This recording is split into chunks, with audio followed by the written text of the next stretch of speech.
lagi. Cun. Cun, cun. Cepat datang, cepat datang. Wah.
Hi students.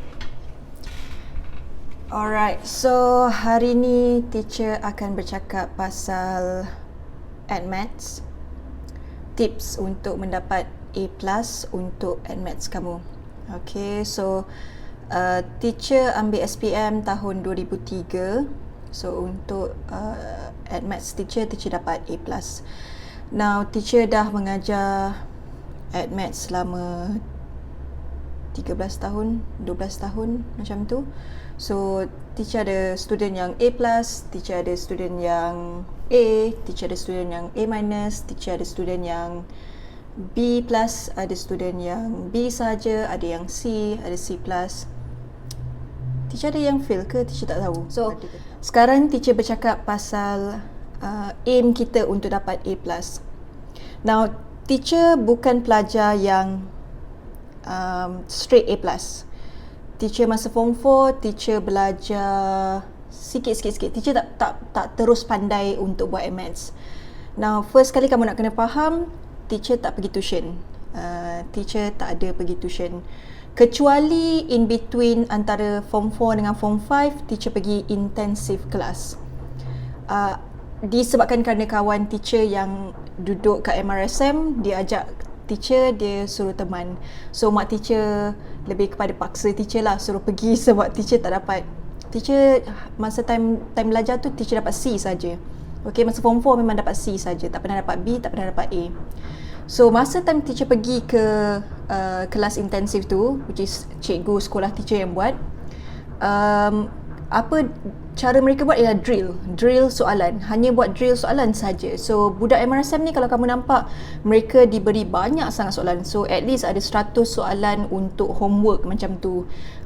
Balik ke bercuti sekolah, ada homework 100 soalan. So mereka dah biasa buat soalan. So teacher masa time tu, masa tu bulan puasa.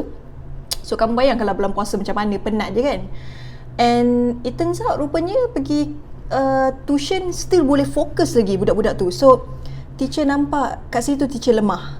Admaths ni rupanya kena praktis banyak-banyak soalan. Dan bukannya menjawab banyak soalan tapi didedahkan dengan soalan. So sebab tu kamu nak kena ada buku yang macam ni. Okay, so ini ialah SPM punya. Cikgu memang galakkan buku macam ni. Actually kamu tak perlu banyak buku, kamu just kena buku macam ni sebabkan kerana skema dia.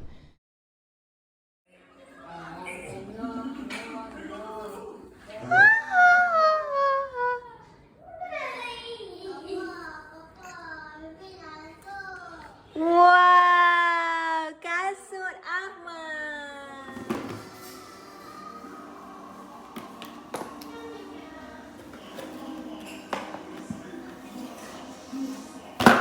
Ahmad kena kemas lah. Kemas boleh? Thank you. Ahmad dah pergi school ke? Let's go, let's go, let's go, let's go, let's go, let's go, let's go, let's go, let's go, let's go. Yay! Buku macam ni, actually kamu tak perlu banyak buku, kamu just kena buku macam ni sebabkan kerana skema dia. Cikgu remind siap-siap skema dia sangat penting. Kamu kena tengok cara penandaan, cara guru guru yang sebenar bagi soalan dan cara penandaan. Okay, so bila kami menanda, kami ada cara kami menanda. So daripada bawah sampai ke atas ada cara menjawab dan sebagainya. So tolong faham, setiap tahun berubah-ubah. Okay, setiap tahun berubah-ubah cara penandaan dan kami hanya boleh dedahkan teknik menjawab tu bila nak hujung SPM.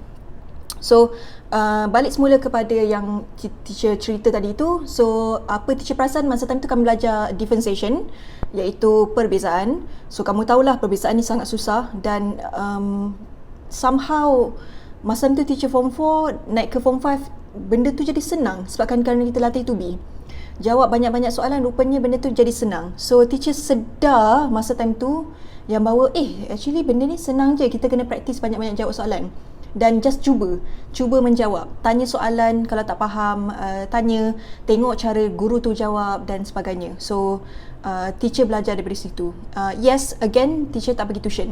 So tahu kenapa teacher salah menjawab. Teacher kena praktis banyak lagi menjawab, beli buku dan jawab dan sebagainya. So kami dekat teknik, kami ada ceramah teknik menjawab, A+ teknik menjawab, kertas dan sebagainya. So kami ada drilling lepas trial. So masa time trial teacher dapat 66, which is B+. So teacher perasan, sebelum ni tak pernah dapat B dan sekarang dapat B+ untuk trial, bermakna ada kemungkinan besar boleh dapat A. So teacher memang aim betul-betul. So teacher jawab banyak sangat soalan. It's not jawab soalan tapi teacher tengok soalan dan tengok jawapan. So kalau kamu tak banyak masa sekarang ni, kamu beli buku yang macam ni, kamu tengok soalan, tengok jawapan dan cuba fahamkan cara menjawab. Dan lepas tu kamu pula menjawab. Okey, kalau kamu ada guru yang bagus yang mengajar Admaths, kamu boleh pergi tengok banyak IG yang bagus. Nama IG tu kacang something. So ada banyak sangat video IG yang bagus yang teacher nampak.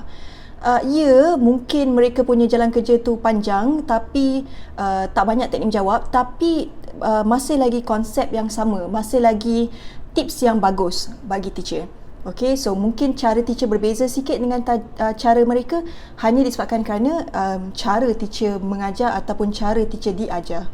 Macam tu ya. So tolong faham, bila kamu aim A+, it's not about just study. Bukan hanya belajar saja. Kamu nak kena belajar teknik menjawab dan apply benda tu. Okay, practice benda tu sampai kamu okay. Now sekarang ni kita ada banyak soalan kebat dalam SPM. Kamu juga nak kena biasa dengan memberanikan diri menjawab. Now problem dia ialah dengan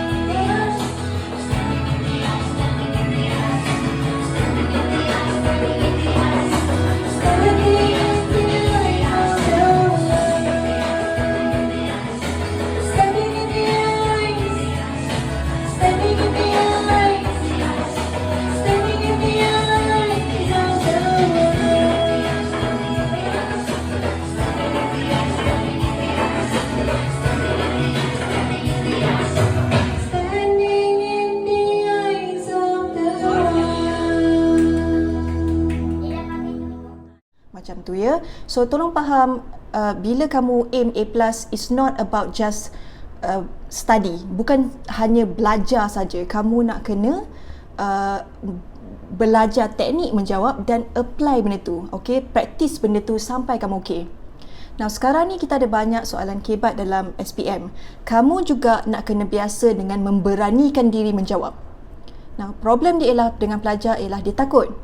So takut sangat sampai tinggal jawab soalan. Kamu tak boleh macam tu. Kamu kena cuba menjawab. So sila cuba menjawab. Tak tahu, tanya. Tanya soalan. Okay, kamu ada guru sekolah, kamu ada guru tuition, tanya. Okay, seterusnya beli buku yang bagus, buku SPM, buku topical SPM. Tengok kepada jenis soalan SPM ataupun cara kami tanya dalam SPM. Okey, kamu akan nampak benda tu satu macam trend ditanya soalan yang sama, keywords yang sama, bahasa SPM. So kalau kamu tak biasa dengan soalan SPM, macam mana kamu nak dapat A+ untuk SPM? It's not about just to answer the question to get the highest mark, to understand the question as well. It's very very important. Okay, so teacher daripada 66 tu, teacher work hard. Teacher ingat lagi masa time hari SPM tersebut, pagi tu ialah paper 1 dan paper 2 petang tu penat sangat. Pastikan kamu jaga stamina. Okay, kalau stamina kamu tak jaga, kamu poyo sangat, tak nak tidur. Okay, in between paper tu kamu patutnya berehat, bukannya berbincang kertas satu. Okay, berehat. Okay, supaya kamu boleh berjuang untuk petang tu. Alright, kamu ada 2 jam setengah petang tu untuk jawab soalan. Kamu ada 2 jam pagi tu. So tolong fokus, tolong jaga stamina. And yes, cikgu masa time tu cikgu sempat tidur, mandi, balik rumah mandi dan sebagainya. Kalau kamu pelajar asrama, balik ke asrama mandi dan sebagainya. So pastikan warden kamu tahu kamu balik ke asrama. So tengok soalan, tengok jawapan. Kamu tak payah jawab pun. So tengok soalan, tengok jawapan. Tengok soalan, tengok jawapan. Lagi bagus jika kamu yang menjawab soalan tu. Okay, just tengok soalan, tengok jawapan. Tengok benda yang sama. Ulang. Okay, pelajar MRSM suka buat macam tu. Dia selalu cakap dengan teacher, saya rasa saya dah jumpa soalan ni 20 kali, 30 kali, mungkin beribu-ribu kali. Macam tu sekali. Okay, so tolong faham, untuk tips A+ ialah pastikan buku kamu ada. Okay, kamu dapat guru yang bagus. Lepas tu kamu kena pastikan kamu faham apa yang kamu belajar dengan melihat soalan.